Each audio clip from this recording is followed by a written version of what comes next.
This is my CO2 tank. In there, there's bogwood and there's dragonstone. But as you can see, the whole tank has been taken over by the anubius and the Java fern at the back. There's dark patches where plants won't grow. So today it's getting broken down and we're going Dutch.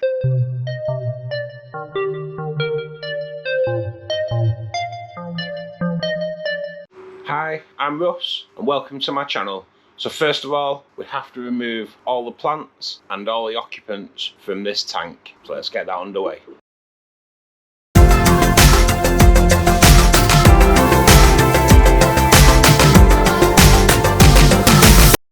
Okay, so that's all. There was 6 cories in there and a Nano shrimp, and there was a pleco in there. So they're all out now, they're safe in a bucket. The only thing that's left in there now, as you can see, is the old substrate. The old substrate I'm going to put into filter media bags because I'm going to build it up at the back on this one. So all the substrate is now out and bagged into filter media bags. And if you look to the right, you'll see that I've put something in there because this tank's a Fluval Spec 60. If you're familiar with it, you'll know that the intake for the filter is at the bottom there. But I'm going to raise this, so I needed to cover that. So what I've done, I've just cut out a plastic bottle, I've glued that over the intake, and I've put some filter media in there just to keep it all clear. And now I'm going to put the second thing that I've made into the tank, and that is plastic dividing wall. And what that's going to do, if anyone, as you'll all know, that if you bank the gravel over time, the gravel just levels itself out. So I've put in that there straight across because I want it higher at the back than it is at the front. I was going to do it with rocks, but what's the point of putting rocks in? I'm going to cover that bit there with anubius and bucephalandra anyway, so you're not going to see the piping. And inside the piping is filter media. So what I'm doing, I'm building up with filter media bags first, with the old substrate. So all the beneficial bacteria in the old substrate is what we need to continue the tank.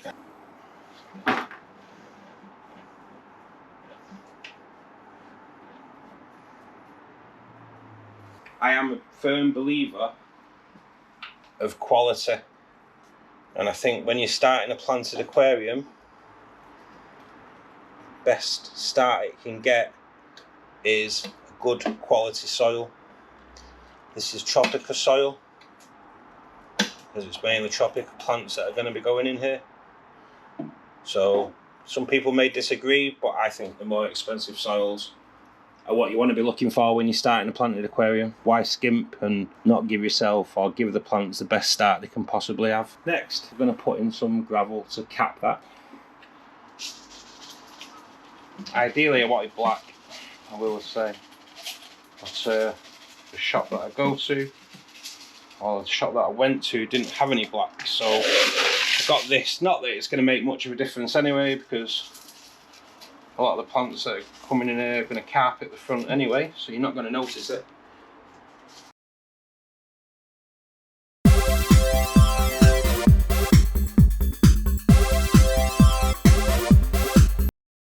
So that's where I want to be with the gravel. Next, we'll start putting the anubius along the pipes.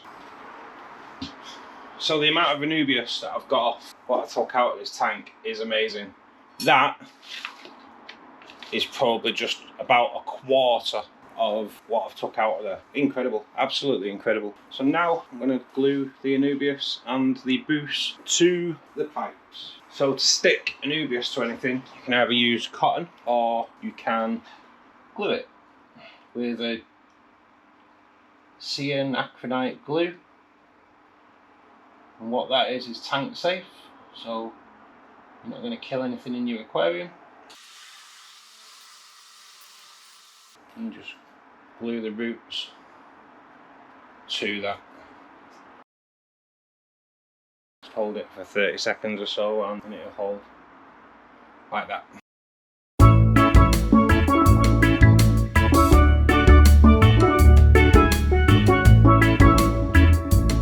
One thing to remember if you are doing live plants is just to spray your plants when as you're putting them in. You don't want them to dry out. So I'm going to start off with planting the red plant, Altananthera. Rhinokai Mini. Try and get the roots nice and deep. Now, this was the plant that was in the original setup, and I have broke it down because I have got a new one from Tropica in the blister pack range, but they are only small, so I'm going to put it on either side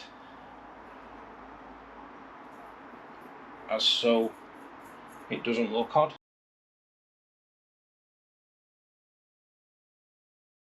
Once the Rhinokai Mini is in, now I'm going to put in the middle the Aquarium Vietnam.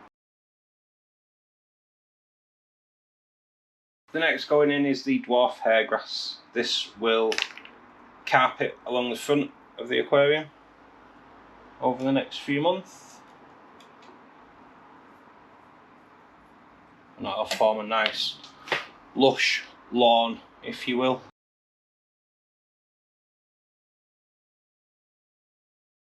If you have made it this far through the video, can I please ask you just to click the like button and subscribe to the channel for further content. Thank you. So the grass is in, the Rhinokai Mini's in, the Vietnam's in, obviously the anubius and the boost. So now I'm going to put some water in, half fill it, and then I'm going to put the stem plants at the rear. Okay, so I've put a little bit of water in there now. It did cloud up a little bit. And so give it a few minutes to settle. And now I'm going to start putting some of the stem plants in the rear.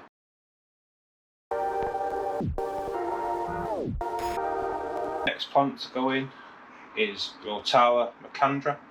This is a tissue culture plant, so you could expect a little bit of melt over the next week or so. We'll have to see.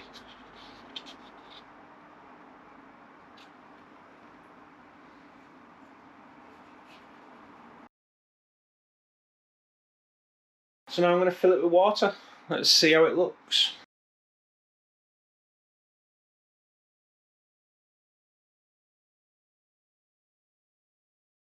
Six weeks have now passed, and there has been a few changes to the original build. So I did replace the Rotala because the leaves were a little bit too big for the size of the aquarium. So I swapped that out and I replaced that with Ludwigia Plustrous Super Red. The Amania pedicellata is growing in really well, as is the anubius and the Busa Philandra. At the front, we did remove the Eriacolon because it kind of just didn't look right, and I replaced that with more of the Alternanthera Rhinokai Mini, and the dwarf hairgrass is carpeting really well. I've also added 12 celestial pearl danios, and I have also added 8 red Neocaridina shrimp. So there's CO2 running, and I fertilise with APT3 from the 2-hour Aquarist, and that gives the plants the nutrients they need to keep them healthy. But the plants aren't the only thing that needs to be kept healthy. The fish do too, and you can do that with a healthy, balanced diet. And if you want to know how to do that, then watch this video next, and I will see you there. Take care.